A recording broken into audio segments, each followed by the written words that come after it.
Olá pessoal, bom dia, boa tarde, boa noite, que eu não sei que horas vocês vão estar vendo esse vídeo.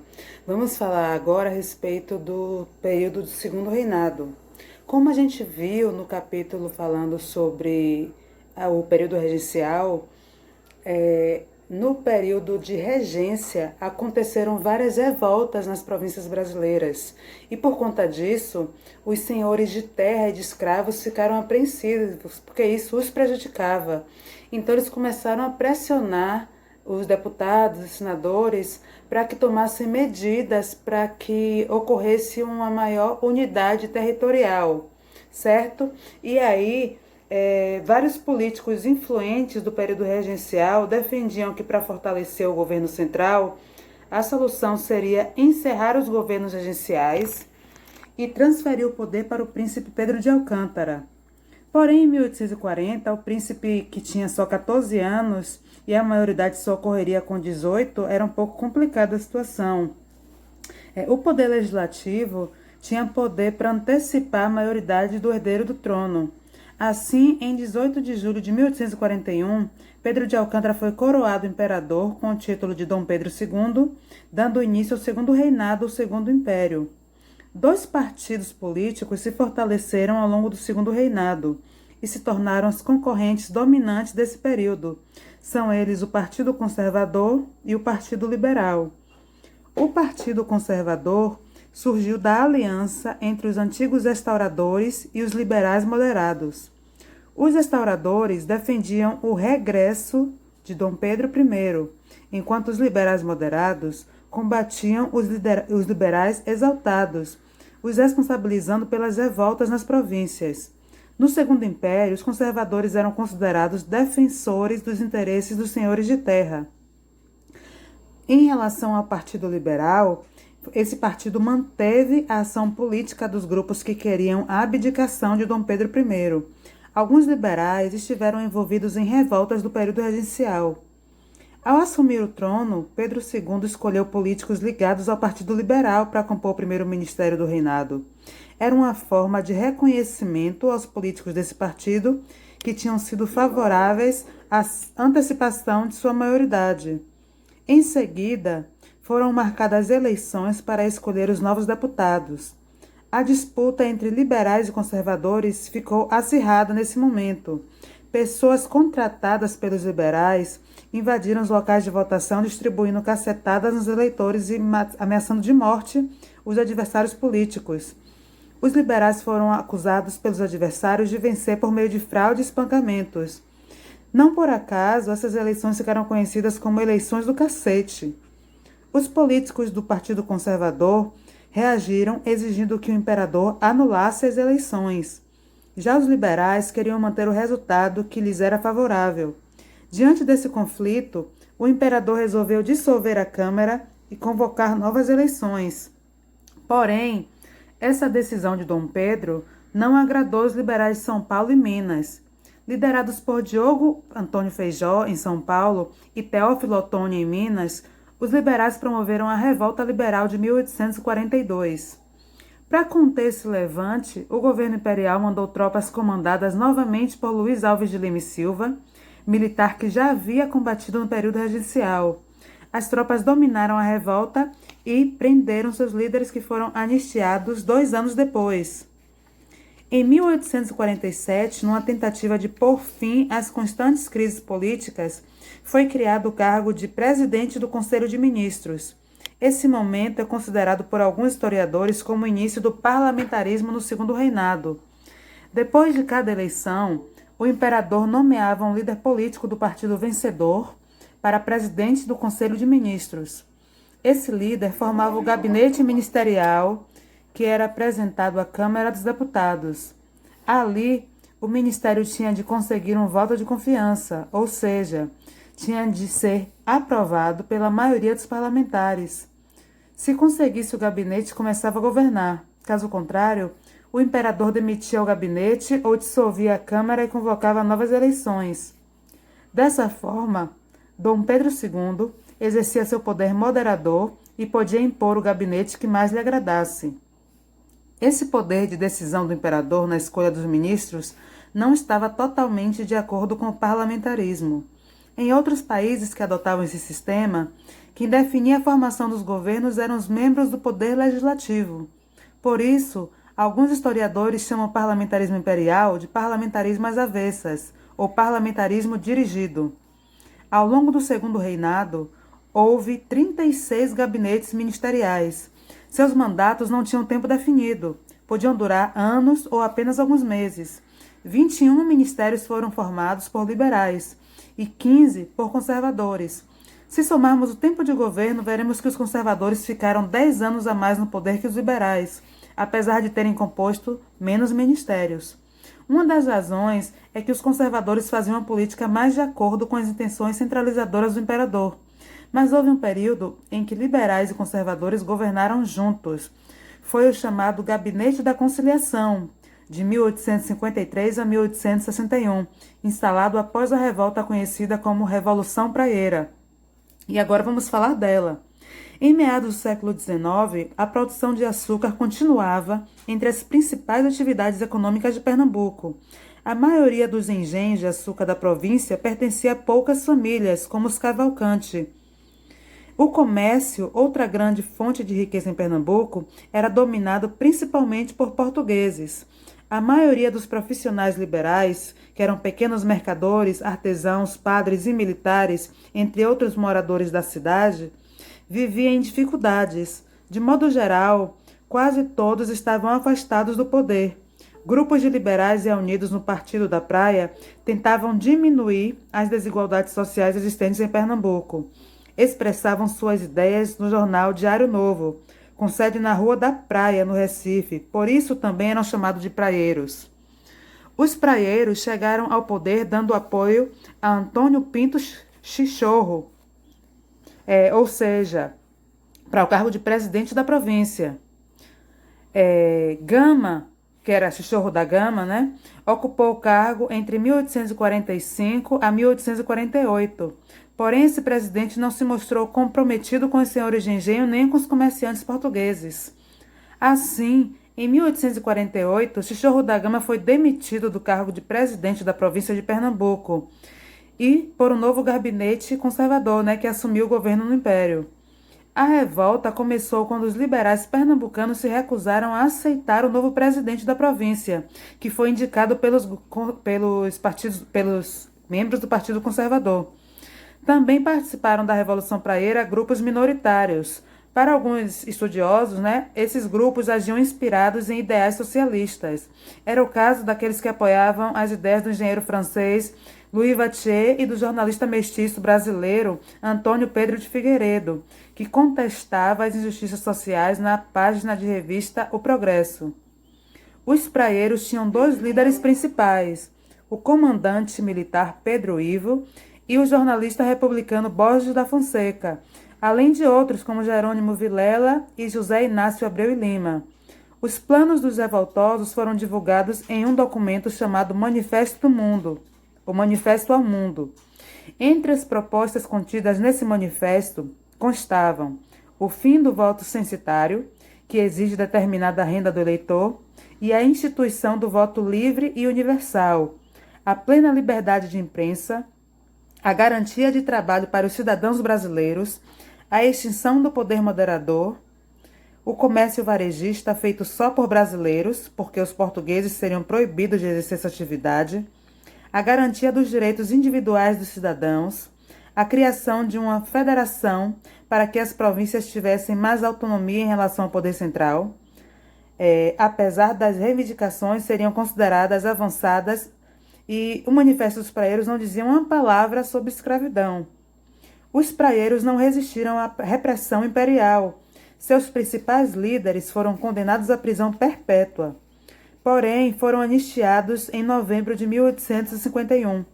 A derrota dos praieiros marcou o fim das grandes revoltas ocorridas após a independência.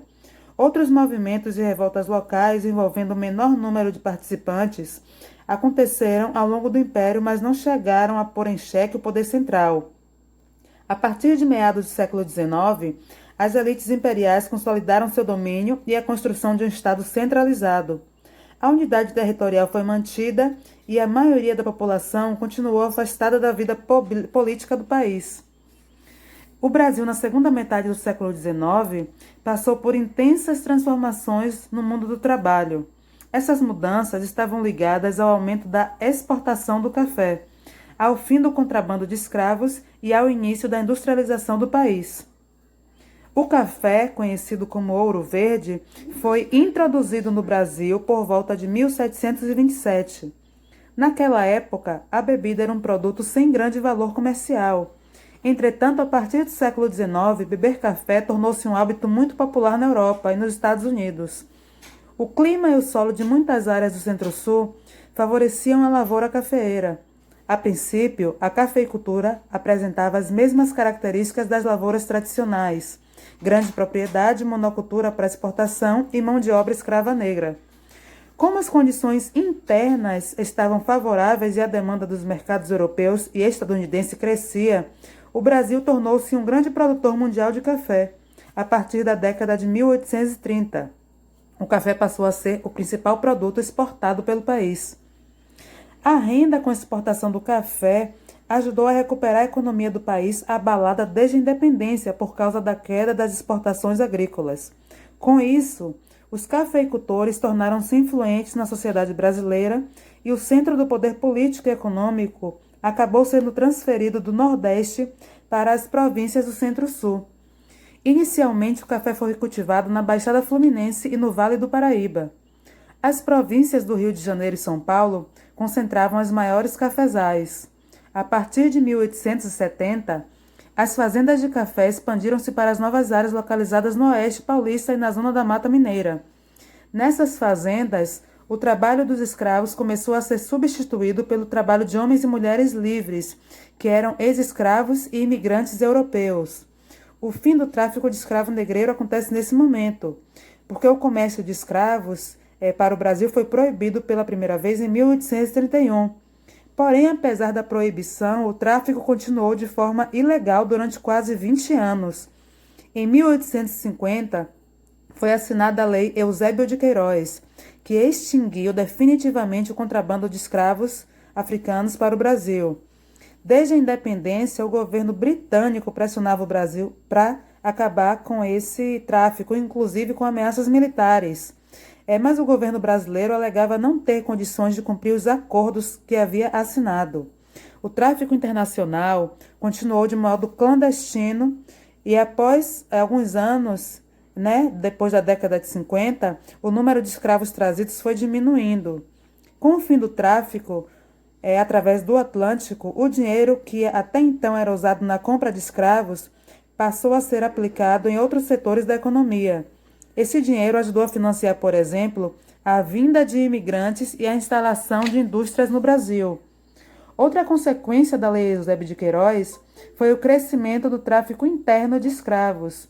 Por meio desse comércio, os produtores de carne das províncias do Sul e de algodão e açúcar do Nordeste venderam milhares de escravos para os fazendeiros de regiões em expansão no Centro-Sul, como as áreas cafeeiras em São Paulo.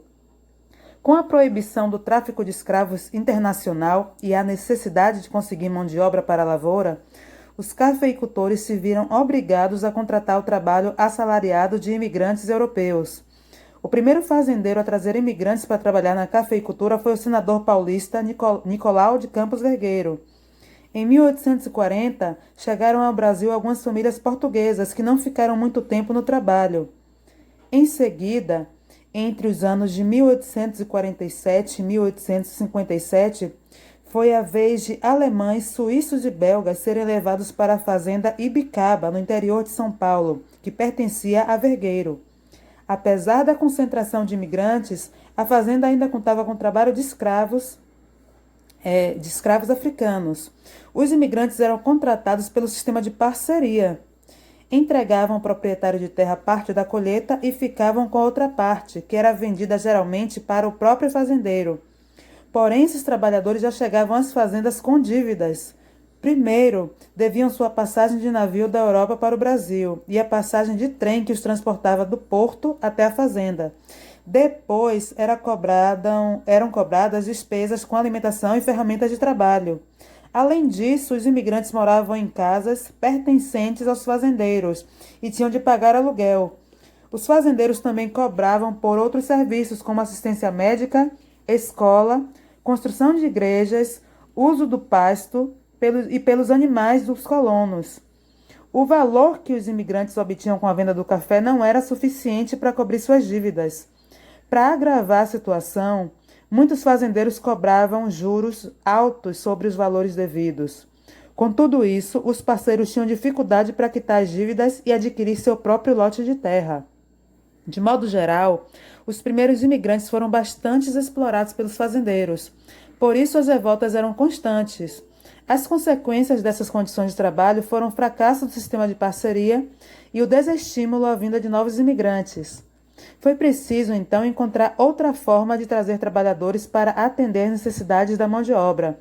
A solução foi transferir os gastos com a viagem e a estadia inicial para o governo da província, o qual, a partir da década de 70, passou a financiar parcialmente a vinda de imigrantes. Os imigrantes contratados pelos fazendeiros passaram a trabalhar sob outro sistema, chamado de colonato. As famílias dos colonos eram alojadas em casas pertencentes ao fazendeiro e ficavam encarregadas de cuidar de um certo número de pés de café. O colono recebia uma quantia fixa em dinheiro para cuidar do plantio e outra quantia variável, que dependia da colheita. Para manter a si e a sua família, o colono podia plantar feijão, milho e hortaliças e vender o excedente desse cultivo. Ao contrário do sistema de parceria, no colonato o trabalhador tinha maiores chances de acumular algum dinheiro. Parte do dinheiro obtido com as exportações do café foi aplicada na expansão da própria cafeicultura. Outra parte foi investida pelos produtores de café na instalação de indústrias. Isso se deu na segunda metade do século XIX e no início do XX. As primeiras indústrias foram de alimentos, vestuário e móveis. Além dos lucros da cafeicultura, duas medidas importantes favoreceram o desenvolvimento industrial no Brasil: a extinção do tráfico negreiro, conforme vimos anteriormente, e as tarifas, as tarifas Alves Branco. Em 1844, o então ministro da Fazenda, Manuel Alves Branco, aumentou as tarifas alfandegárias sobre os produtos importados. Com isso, os preços desses produtos subiram, obrigando os consumidores a procurar mercadorias nacionais semelhantes às importadas. Antes de 1844, o imposto sobre os produtos importados da Inglaterra era de 15%. Com as tarifas Alves Branco, o imposto da maioria dos produtos importados passou a ser de 30%. Se no Brasil fosse fabricado um produto semelhante, o imposto chegava a 60%. A partir dessa medida, começaram a surgir no Brasil diversas indústrias, bancos, empresas de navegação, ferrovias, companhias de seguro, mineradoras, etc. Na última década do Império, de 1880 a 1889, o Brasil já contava com 600 indústrias que empregavam quase 55 mil operários nos setores têxtil, alimentício, moveleiro, metalúrgico e de vestuário. No entanto, o desenvolvimento da indústria do setor de serviços não foi suficiente para mudar toda a economia brasileira. As atividades mais importantes continuavam sendo aquelas ligadas ao latifúndio e à agricultura, que era exportação, como ocorria desde o período colonial. Em áreas como a Amazônia e em províncias como Mato Grosso e Goiás, a agricultura de subsistência, o extrativismo vegetal e a criação de gado eram as principais atividades econômicas. A expansão do café, o crescimento das cidades e a industrialização desenvolveram-se principalmente nas províncias de São Paulo, Minas Gerais e Rio de Janeiro. A segunda metade do século XIX no Brasil foi marcada por dois movimentos artísticos de destaque. Na literatura, o romantismo, e nas artes plásticas, o academismo. O romantismo é considerado uma importante manifestação da literatura nacional. Seus escritores se propunham a expressar nas letras as características do país. Exaltavam, entre outros aspectos, a natureza exuberante e os indígenas como elementos mais puros da nacionalidade. Entre outros autores românticos, se destacam Gonçalves Dias, Álvares de Azevedo, Castro Alves e José Alencar. Nas artes plásticas, o movimento conhecido como academismo dava continuidade às iniciativas de Dom João VI. Após a vinda do mestre da missão artística francesa, foi fundada a Academia Imperial de Belas Artes no Rio, que influenciou boa parte dos artistas brasileiros, que buscavam inspiração, né, nos trabalhos de artistas europeus e adaptavam a arte daquele continente nos temas nacionais, como natureza, os nativos, etc. Vários pintores nesse momento se destacaram, como Pedro Américo e Eliseu Visconti. Entre os pintores da Academia Imperial de Belas Artes encontravam-se também Estevão Roberto da Silva, né, que era um negro livre, filho de pais africanos, e que se destacou na época do academismo como pintor da natureza morta, né? E aí depois vocês podem dar uma pesquisada se quiserem nele. Ao longo do século XIX, as relações entre os senhores e os escravos sofreram várias modificações, em decorrência da expansão das lavouras para as novas regiões e do crescimento das cidades. Os escravos deviam obediência aos senhores, porém a relação entre eles não era a mesma nas cidades, nas fazendas, nas minas e nas indústrias. No campo, a vigilância sobre os escravos era grande, havia feitores e capitães do mato. Além disso, os próprios senhores e suas famílias estavam por perto, porque quase sempre viviam nas propriedades em que os escravos trabalhavam. Já nas cidades era mais difícil manter os cativos, primeiro porque nelas haviam escravos negros livres libertos e libertos, que era difícil de definir apenas pela cor da pele ou pela roupa quem era escravo e quem não era. Em segundo lugar, como o comércio e os serviços eram as principais atividades urbanas, os trabalhadores escravos tinham de circular pelas cidades, o que dificultava o controle sobre eles. Entre outras atividades, os escravos podiam ser carregadores, operários, artesãos, marinheiros, barbeiros, artistas ou ainda trabalhar em pedreiras, no acendimento de lampiões e varrendo ruas. Uma curiosidade desse período é que muitos ex-escravos conseguiam dinheiro com seu trabalho e compravam escravos para auxiliá-los em suas tarefas. Até a extinção do tráfico negreiro, os escravos representavam cerca de 33% da população brasileira. No Rio de Janeiro, eles representavam quase metade da população em 1850. 20 anos depois, a participação dos escravos na população dessa cidade diminuiu para menos de 20% do total. O Rio de Janeiro pode ser considerado uma cidade influenciada pela cultura africana. O mesmo ocorre, né, na sociedade brasileira como um todo. Em relação à lei de terras, durante um tempo no Império, o responsável pela distribuição de terras, sesmarias no caso, era o imperador, ou as pessoas que ele nomeava para essa tarefa, que era realizada desde a época das capitanias hereditárias. Essa situação só se alterou com a aprovação da lei de terras, em 18 de agosto de 1850, no mesmo ano em que o comércio internacional de escravos foi extinto. E aí a gente vai entender agora o que mudou a partir desse momento. A lei de terras estabelecia que para conseguir a propriedade de um lote de terra, era preciso comprá-lo do Estado ou de um proprietário particular. Havia uma exceção, o uso capião, ou seja, quem provasse estar ocupando um terreno há 10 anos ou mais, tinha direito de propriedade sobre ele. Ocorre que as famílias pobres nunca conseguiam provar isso, ainda que várias gerações tivessem vivido naquele lugar. Dessa forma, a propriedade da terra tornou-se privilégio dos fazendeiros ricos, que incorporaram áreas vizinhas tomadas de quem não tinha condição de comprovar seus direitos. A lei de terras preservou o patrimônio dos antigos fazendeiros, impedindo que a propriedade da terra ficasse mais acessível. Isso aconteceu justamente quando o Brasil passava do trabalho escravo para o trabalho livre, e foi uma compensação aos fazendeiros que não poderiam mais comprar escravos. Além disso, com a lei de terras, os imigrantes que chegassem ao país teriam dificuldade para conseguir suas próprias terras e acabariam trabalhando como assalariados nas terras dos fazendeiros.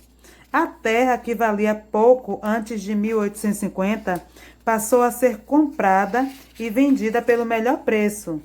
E aí a gente vai falar agora um pouco a respeito de algumas crises que ocorreram no Império, referente à política externa do Segundo Reinado. Durante o Segundo Reinado, o governo brasileiro se envolveu em vários conflitos internacionais. Com os ingleses, houve um episódio que ficou conhecido como Questão Christie, em referência ao nome do então embaixador americano no Brasil, William Christie. Os antecedentes desse episódio foram o assassinato de um funcionário do governo brasileiro por 2 marinheiros ingleses. Pelo furto da carga, de um navio inglês naufragado na costa gaúcha. Houve também a prisão de 3 oficiais da Marinha Britânica no Rio de Janeiro. O governo dos dois países chegaram a romper relações entre 1863 e 1865. As forças militares do Segundo Império também estiveram envolvidas em lutas na região Platina, para preservar interesses políticos e econômicos.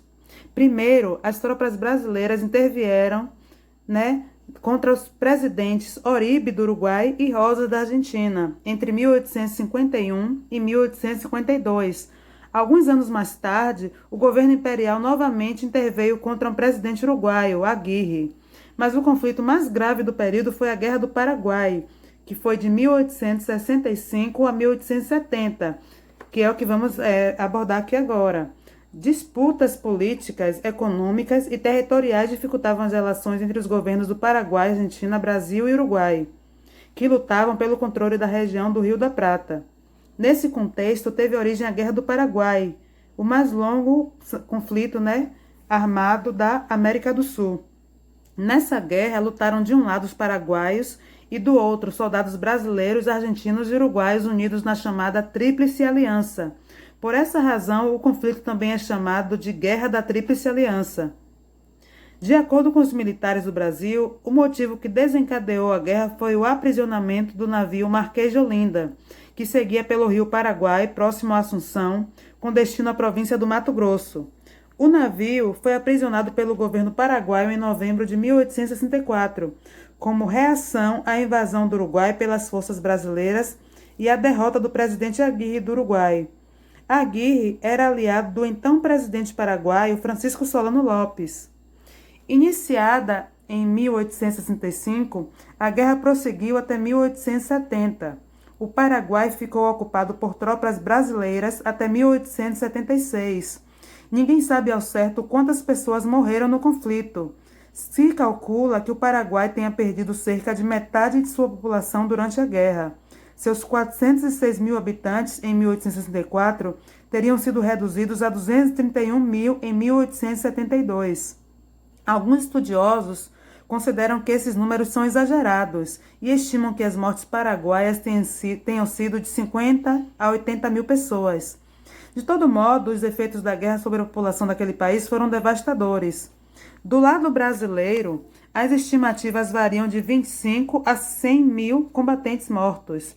Mas, além das mortes, a Guerra do Paraguai produziu outros efeitos internos no Brasil, Houve um aumento da dívida externa brasileira, a economia do país foi bastante afetada por causa dos gastos com a guerra, e com isso o governo e produtores passaram a depender ainda mais dos empréstimos tomados no exterior, principalmente de banqueiros ingleses, que aumentou já a enorme dívida que o Brasil tinha desde 1820. Houve também o fortalecimento do exército. Depois da guerra, o exército se viu fortalecido e passou a exercer um papel político no Brasil. Alguns militares passaram a assumir posições contra a escravidão do Brasil e a demonstrar simpatia pela causa republicana. Isso pode ser explicado pelo fato de a maioria dos soldados brasileiros ser negra e mestiça. Naquele momento, para muitos comandantes militares era absurdo admitir que o país que dependia dos negros escravos ou livres para vencer a guerra continuasse mantendo o regime de escravidão. Historiadores têm procurado reavaliar a presença de mulheres na Guerra do Paraguai.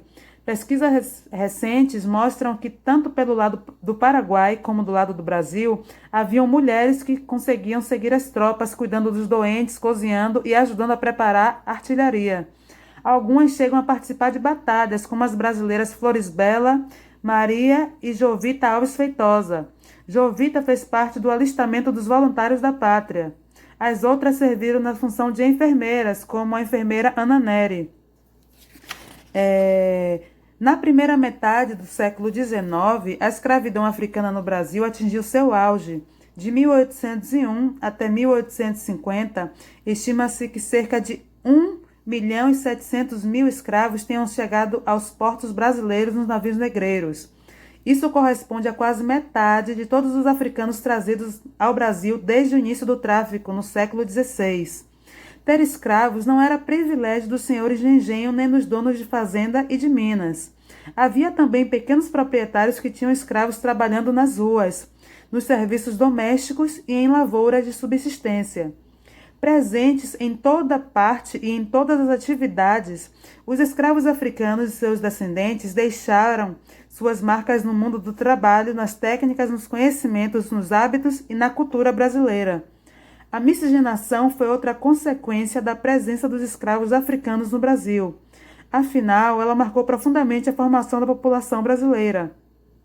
Após a Guerra do Paraguai, cresceu no país a campanha abolicionista, um movimento de caráter popular pela libertação dos escravos.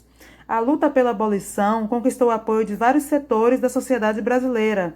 Jornalistas, militares, parlamentares, artistas, intelectuais como Joaquim Nabuco, José do Patrocínio, André Rebouças, Aú Pompeia, Francisco de Paula Brito, Luiz Gama, Chiquinha Gonzaga e Castro Alves defendiam o fim da escravidão. Muitos deles, aliás, eram descendentes de africanos. Tá? Para alguns estudiosos, as expressões inglesas também favoreceram a luta pela libertação dos escravos no Brasil. Isso aconteceu porque os industriais europeus estavam interessados em ampliar o mercado consumidor para seus produtos. E no caso do Brasil, tal ampliação só seria possível com o fim da escravidão e com a criação de um mercado de trabalho assalariado. Em meio às pressões internas e externas, a partir da segunda metade do século XIX, o governo e os parlamentares brasileiros instituíram leis que libertavam parcelas da população escrava do país. Houve a Lei do Ventre Livre, que foi do ano de 1871, que declarava livres os filhos de escravas nascidos no Brasil, mas os obrigava a ficar em poder dos donos de suas mães até os 8 anos de idade. Depois disso, os senhores receberiam indenização do governo ou usariam o trabalho dos filhos livres de suas escravas até eles completarem 21 anos. Essa lei instituiu também o Fundo de Emancipação, ou seja, parte do dinheiro arrecadado pelo governo era destinada à compra da liberdade dos cativos. Tudo parecia favorável aos senhores, mas os escravos também encontraram nessa lei o reconhecimento de um direito que eles tinham conquistado ao longo de muito tempo: comprar a própria liberdade, depois de juntar recursos, que era o pecúlio, para essa compra. Houve também a Lei dos Sexagenários, que foi do ano de 1885, que libertava os escravos com mais de 65 anos. Os abolicionistas e boa parte da sociedade ficaram indignados com essa lei, pois ela pareceu favorecer os senhores. Afinal, libertar os homens e mulheres escravos com mais de 65 anos, depois de terem trabalhado a vida toda, significava livrar seus antigos donos da obrigação de sustentar os poucos negros idosos que tinham conseguido sobreviver a toda a exploração. A maioria dos escravos morria antes de chegar à cidade. Se a intenção dos parlamentares e do governo imperial era diminuir as pressões abolicionistas, a lei dos sexagenários teve efeito contrário, pois incentivou ainda mais o movimento de libertação.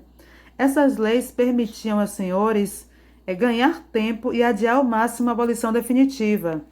Elas não resolveram o problema da escravidão, mas transformaram a justiça em um novo campo de luta pela liberdade. Pela primeira vez na história do Brasil, multidões se reuniram em manifestações a favor da abolição. Em 13 de maio de 1888, a escravidão foi extinta no Brasil, com a promulgação da chamada Lei Áurea. Essa lei foi assinada por Isabel, princesa regente do Império e filha de Dom Pedro II, já que nesse momento Dom Pedro estava na Europa. Quando a Lei Áurea foi promulgada, cerca de 95% dos descendentes dos africanos no Brasil já eram livres. Vários deles, inclusive, faziam parte do pequeno grupo de intelectuais brasileiros da época. A população negra, após a escravidão, viveu em impasse, porque, apesar de ocorrer o fim da escravidão, a vida dos africanos e de seus descendentes continuou bem difícil depois de 1888. Eram raros os que conseguiam trabalhar por conta própria ou tinham condições de arranjar um emprego melhor ou uma ajuda do governo. Os ex-escravos nunca foram indenizados pelos anos em que trabalharam para seus senhores, nem antes nem depois da abolição. Muitos ex-escravos continuaram trabalhando nas mesmas fazendas onde viviam. Apesar de a escravidão não existir mais, eles não eram tratados como cidadãos. Mais de 120 anos depois da abolição, ainda pesa sobre os ombros da sociedade, né, o fim, né, a herança de 3 séculos de escravidão. Dados estatísticos mostram que nos dias de hoje a população negra é a que mais sente os efeitos da pobreza, e isso vem desde essa época. O levantamento da dinâmica demográfica da população negra brasileira, divulgado em 2011 pelo Instituto de Pesquisa Econômica Aplicada, o IPEA, apontou que a população que se autodenomina negra é maioria no Brasil. São 97 milhões de negros em relação a 91 milhões de brancos. Porém, a pesquisa também mostrou que a população negra está mais exposta à mortalidade por violência do que a população branca, especialmente entre os jovens. Por outro lado, a pesquisa mostra que 77,3% da população idosa negra recebe algum tipo de seguridade social, como previdência urbana, previdência rural, assistência ou pensão por morte. Entre os idosos brancos, essa taxa é de praticamente a mesma, 78,3%. Outro aspecto positivo mostrado diz respeito às mulheres. Vem crescendo o número de mulheres negras chefiando e promovendo domicílios, principalmente com filhos, o que mostra sua maior inserção no mercado de trabalho. Quanto ao acesso ao ensino, novos levantamentos também indicam mudanças positivas para a população negra. Dados do IBGE mostram que o ensino superior na população negra cresceu 21%, né? Ou seja, o número de jovens negros ingressando no ensino superior tem aumentado. De modo geral, mesmo levando em consideração algumas de suas conquistas, é possível afirmar que os negros nos dias de hoje ainda encontram forte preconceito. O preconceito pode ser observado, por exemplo, na forma como eles são apresentados em grande parte dos filmes e nos programas de televisão. Além disso, os negros têm maior dificuldade de acesso ao ensino e aos empregos mais qualificados no mercado de trabalho. Tá? Para finalizar o assunto, vamos falar sobre a crise e a queda da monarquia. A partir de 1870, o movimento republicano surgiu e ganhou força, ao mesmo tempo em que aumentaram os conflitos entre o governo, a igreja e o exército, principalmente com relação ao fim da escravidão. À medida que o governo encaminhava as leis graduais de libertação dos cativos, suas relações políticas com os proprietários de escravos e de terras ficaram abaladas. Algumas questões agravaram ainda mais a crise no Império e ajudam a explicar a proclamação da República. A primeira delas é a questão dos escravos. As polêmicas leis sobre escravidão começaram em 1871, quando foi proposta a Lei do Ventre Livre. Essa lei desgastou o relacionamento entre os proprietários de escravo e o governo monárquico. Para os grandes proprietários rurais, ela significava uma intromissão do Estado nas relações entre os senhores e os escravos. A lei não foi bem recebida, pois acabava com a autoridade do senhor e dava aos escravos um apoio legal para continuarem lutando pela liberdade, já que previa o direito de alforria ou manumissão para aqueles que tivessem condições de comprá-la. Outra coisa que também contribuiu para esse momento foi o movimento republicano. A abolição não previa o pagamento de nenhuma indenização aos antigos senhores de escravos, como muitos deles queriam. Isso contribuiu para o rompimento definitivo entre os grandes proprietários rurais e o governo imperial em 1888. Muitos passaram a apoiar a causa republicana. As ideias republicanas vinham ganhando força desde o fim da Guerra do Paraguai, em 1870. Nesse ano, foi lançado no Rio de Janeiro o Manifesto Republicano, que destacava o fato de o Brasil ser a única monarquia entre todas as repúblicas da América. 3 anos após o aparecimento desse manifesto, foi fundado o Partido Republicano Paulista, na Convenção de Itu, em São Paulo. Ricos fazendeiros de café de São Paulo ingressaram nesse partido, que contava com seguidores no Rio de Janeiro, em Minas Gerais e no Rio Grande do Sul. Houve também conflito com as autoridades da Igreja. Desde o período colonial, a Igreja Católica era uma instituição submetida ao Estado pelo regime de padroado, ou seja, as ordens dadas pelo Papa precisavam da aprovação do imperador para vigorar no Brasil. Porém, em 1872, os bispos de Olinda, Dom Vital, e de Belém, Dom Macedo Costas, decidiram seguir as ordens do Papa Pio XI, que mandara punir os religiosos maçons. Os maçons criticavam as relações que uniam o Estado e a Igreja. entendendo que era preciso discutir a obrigatoriedade do ensino religioso nas escolas, fiscalizar a aplicação do dinheiro concedido pelo governo à igreja e o salário pago aos padres para exercerem serviços públicos. Pedro II, que também era maçom, solicitou aos bispos que suspendessem as punições. Como eles se recusaram a obedecer, foram presos e condenados a 4 anos de prisão. Em 1875, os bispos foram libertados, mas as relações entre o monarca e os membros da igreja nunca mais foram como antes. Outra questão que influenciou na crise do Império foi o conflito com membros do Exército, porque depois da Guerra do Paraguai, o Exército brasileiro foi conquistando uma importância que o governo não conhecia. Afinal, até aquela época, a monarquia não tinha precisado dos militares para se manter no poder, já que a ordem interna era mantida pela Guarda Nacional. Nas decisões políticas, o poder dos civis era muito maior que a dos militares, e importantes oficiais eram punidos por denunciar casos de corrupção ou defender a abolição, por exemplo. Os militares também não podiam expressar opiniões pela imprensa. Foi em meio a essa situação que surgiu em 1886 a questão militar, provocada pela recusa dos oficiais do Exército, como o Marechal Deodoro da Fonseca, em punir oficiais que se manifestassem publicamente sobre temas políticos. Deodoro era o comandante militar do Rio Grande do Sul e foi demitido pelo presidente do Conselho de Ministros. A oposição de tantos setores da sociedade à monarquia tornou possível o golpe político que instaurou a República no Brasil. Percebendo a difícil situação em que encontrava o governo, o Império apresentou à Câmara dos Deputados um programa de reformas políticas que incluía a liberdade religiosa, a ampliação do ensino, a autonomia para as províncias e mandato temporário para os senadores. Porém, tais reformas chegaram tarde demais. Em 15 de novembro de 1889, Deodoro da Fonseca assumiu o comando das tropas rebeladas contra o governo, ocupando o quartel-general do Rio de Janeiro. Naquela mesma noite, constituiu-se um governo provisório da República dos Estados do Brasil. No dia seguinte, Pedro II, que estava em Petrópolis, recebeu um documento do novo governo solicitando que ele e sua família se retirassem do país. Essa ordem foi cumprida na noite do próprio 16 de novembro. O novo governo, então, tinha pressa em afastar a família imperial do Brasil, temendo alguma reação favorável a Dom Pedro.